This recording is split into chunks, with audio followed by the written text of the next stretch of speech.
Alright, mga minamahal, anyway, it's me again, Alicia nyo. Nagbabalik muli para sa ating panibagong video. So ngayon nga po mga minamahal, kakapasok pa lamang po na balita. Yes, binalik po ng Kongreso ang 2026 National Budget sa DBM. Tingnan nyo itong balitang to, 2026 NEP, pinababalik sa DBM. Bakit kaya, mga minamahal? Siyempre, unang-unang makikita nating senyales dyan kaya pinabalik. It is because puno ng mali. Hindi naman ibabalik yan kung puro tama, 'di ba? Kung walang mali, hindi naman ata ibabalik dyan. Pangalawa, bukod sa puro kamalian, siyempre, punong-puno ng mga insertion. Dyan kasi sila magaling Insert, de-insert ng mga budget, pero nakikita naman natin, puro naman mga ghost project. And pangatlo, syempre, puno ng mga multo. Yan yung sinasabi ko sa inyong ghost project. Ngayon, ang tanong, sino ba ang may pakana? Diba? Baka naman isising yan kay President Bongbong Marcos. Lagi na lang napapahamak yung ating administrasyon ngayon. Siyempre, ang sagot dyan, madami pa naman kasi kahit paano mga minamahal, ang mga naiwan. Yes, totoo yan. Sa sistema ng mga Duterte na appointed operators. Kumbaga, sila ngayon ang gumagalaw, diba? Para ipitin ang ating administrasyon.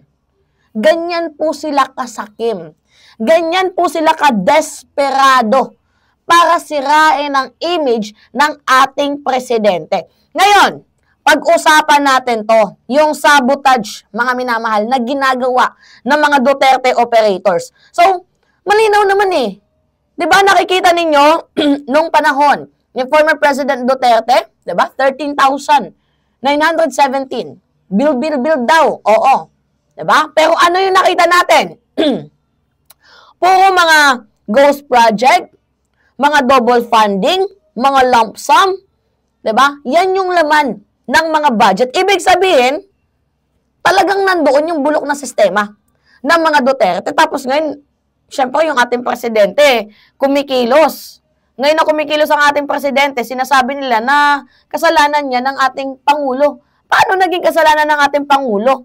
Hindi pa naman siya nakaupo sa panahon ni Digong.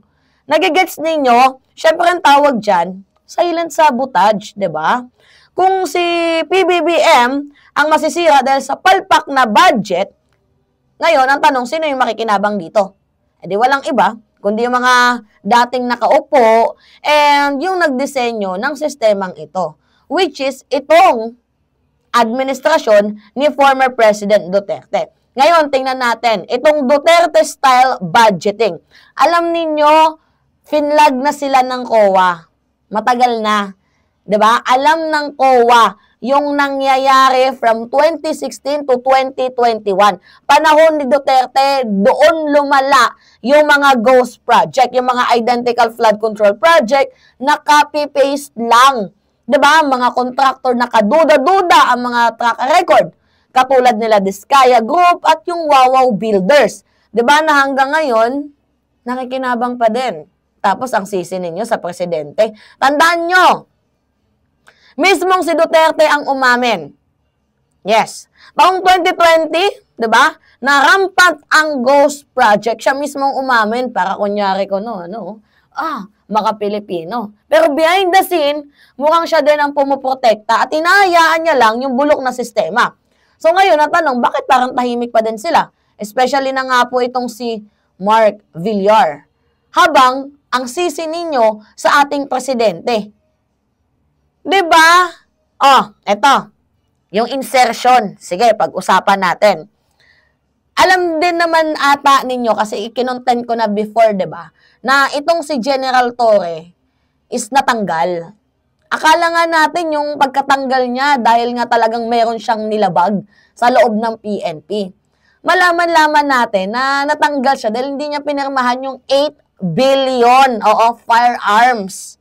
Ngayon, ang tanong dito, mga minamahal, hindi naman kasi galing din sa DBM, wala din consultation ng LGUs, walang nag-request. Ngayon na hindi pumayag, itong si General Torre, biglang, boom, tanggal. Tapos pinalusot na lang. Hindi kasi parang ahead na yung tingin niya sa kanyang sarili. Hindi na kumukonsulta sa ating presidente. Pero hindi ko naman pwedeng sisihin dito kahit papaano itong si Remulla. Maybe, syempre, di ba, mayroon diyang cut na 10% kahit papaano. Pero ngayon ang tanong dito, sino yung nagpasok niyan? Di ba, sino yung nagpasok niyan? Malamang sa alamang, mga tao pa din noon ni former President Duterte at ginamit lang nila ang proseso para ilagay sa administrasyon para maging alanganin. 'Di ba? Ngayon, kung pumalpak, at the end, kay PBBM ang sisi. Pero kung makalusot, ang makikinabang, malamang, yung mga Duterte. That's what we call classic sabotage. Ngayon, isa pang nire-raise ko na issue, yung roads for sale. Farm to roads market, kuno, 'di ba? Ginawa daw para sa mga magsasaka, pero ang totoo, ginawang negosyo ng mga nasa LGU. Tingnan nyo ba naman yung mga katarantaduan sa panahon ni Digong? Ngayon, yan yung klase ng kultura na ginawa ng mga Duterte, na iniwan, 'di ba, at tinatrabaho ngayon ng administrasyong Marcos. 'Di ba? LGU sinisingil para makapasok sa budget. Yang ginawa nila na farm to roads market, sabotahe ng Department of Agriculture. 'Di ba? Kaya natatawa na lang ako na sinisisi nila ang ating presidente without knowing na kalakaran yan ng dating administrasyon. Kaya nga sabi ko sa inyo, protektahan natin at all costs itong si President Bongbong Marcos. Kang akala kasi nila, kaya nilang maloko, 'di ba? Itong si PBBM, pero hindi nila kaya Hindi nila mauto, hindi nila maloko kasi merong sariling pag-iisip at hindi nagpapakontrol. Itong si President Bongbong Marcos, sa mga nakapaligid sa kanya, kaya nga halos lahat galit sa kanya kasi hindi siya kayang kontrolin. 'Di ba, mga minamahal? Kaya ngayon, itong si PBBM, saludo ko sa kanyang ginagawang trabaho. Hindi nagpapaloko, kaya nga nag-utos siya ng malawakang review. 'Di ba? Dito nga po sa DPWH at sa buong budget process. At mismo, Kongreso na mismo ang pinapabalik ang NEP sa DBM bilang proteksyon na rin ata yan sa ating presidente. So, anyway, mga minamahal, this isn't just a correction. This is a Congress saying, Mr. President, we got your back. 'Di ba? So, halatado naman na ang Kongreso ay may pinoprotektahan nila ang ating presidente laban sa mga masasamang elemento nung panahon ni former President Duterte. Kaya malinaw na ang gumawa ng ganitong klaseng sistema ay si Duterte, si Digong. Yung mga tao niya kasi up to this moment, nandyan pa mga minamahal. 'Di ba? And ginagamit nila ang sistema, para sirain ang administrasyong Marcos. Pero, kung akala nila, matatakpan nila ang katotohanan, 'di ba mga minamahal, abay nagkakamali sila. Hindi nila ganun kayang paikutin ang utak ng ating presidente. The House, the DBM, and PBBM himself are exposing the rat. 'Di ba? Ang tanong ngayon, may tapang ba ang mga DDS? 'Di ba? Na magsabi na imbestigahan din ang operators ng NEP nung panahon ni former President Duterte. Tanong lang. Alright, mga minamahal, anyway, it's me again, Alicia nyo. Yes, nagbabalik muli para sa ating panibagong video. Yun lamang at ingat, mga kababayan.